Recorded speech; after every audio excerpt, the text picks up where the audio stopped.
মুন্টুলা special ঘি 1 নম্বর স্টেশনের সামনে পেঁয়াজ বেরেস্তা চলে গেলো। এবার দাদা দেবে ঘি, মেজারমেন্ট করে দাদা ঘিটা দেবে। আমি ওই জন্য দাদাকে ডেকেছি, দাদা মেজারমেন্ট করে ঘিটা দিই। এখন ঘি যাচ্ছে মুন্টুদার স্পেশাল ঘি। 1 কেজি ঘি গন্ধ মানে পক্ষপাতী নই, আমরা বিশ্বাসী নই।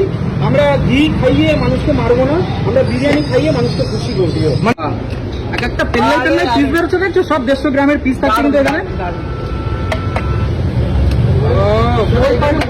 চিকেন চলে এসেছে দেখো। এইখানে দেখতে পাচ্ছি আমরা চিকেন আর লেগ পিস রয়েছে এখানে। আচ্ছা এরপরে কি চিকেন ধরবে? মটন চিকেন সবই 150 গ্রামের থাকছে। আর এই এক একটা কিন্তু লেগ পিস বেরোচ্ছে দেখো। এই হচ্ছে বিরিয়ানি ভাই। ভাই কি গন্ধ, আলাদাই একটা গন্ধ লাগবে। হয়ে গেল